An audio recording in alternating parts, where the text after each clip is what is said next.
Hi there, my name is Scott MacInnes and I am the principal bass trombonist with the Vancouver Island Symphony Orchestra.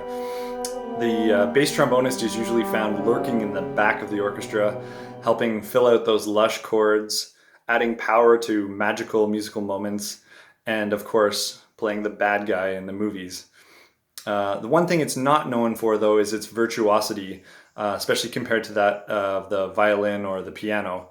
But that's why I was so excited to be asked to be part of this project.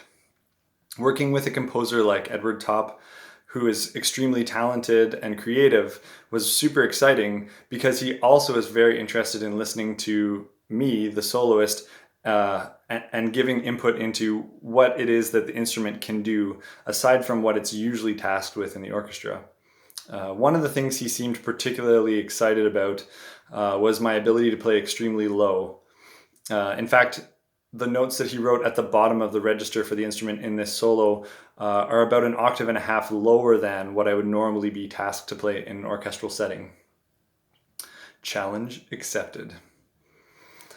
Aside from being able to work with a great composer and creating a new work, one of the other things that made me super stoked to do this project was to have such a great backup band, the Vancouver Island Symphony.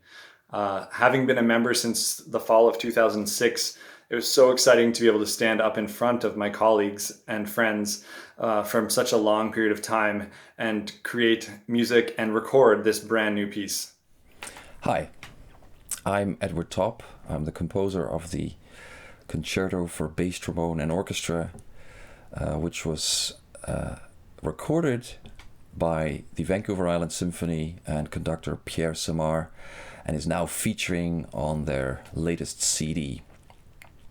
The soloist of the work is the Vancouver Island Symphony's principal bass trombonist, Scott MacInnes. And it was a very exciting process composing this concerto. It's such an unusual instrument, really. Imagine the bass trombone in a role most commonly fulfilled by the flute or the violin or the piano. So the bass trombone is usually most effectively used in carrying the low sounds of the orchestra, right? Like in the tutti or in heavy brass moments. Traditionally, the bass trombone or the trombone in general is used to represent themes like death, the afterlife, or things like the supernatural. In other words, showing the orchestra either as an untamed beast or representing something uncanny or dark, usually applied to a rare and special moment in a composition.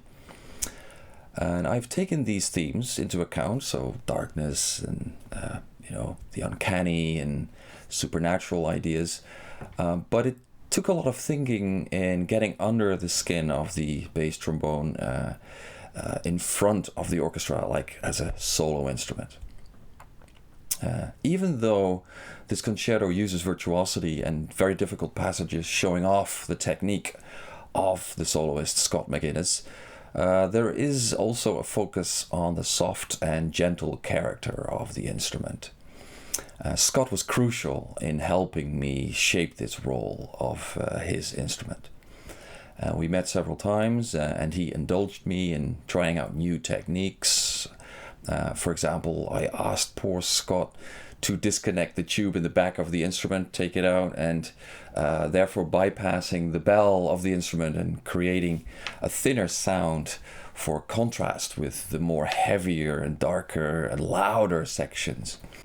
We also tried out different mutes, and I also ended up using one of those. I used the soft and mellow character of the bucket mute for the end of the concerto.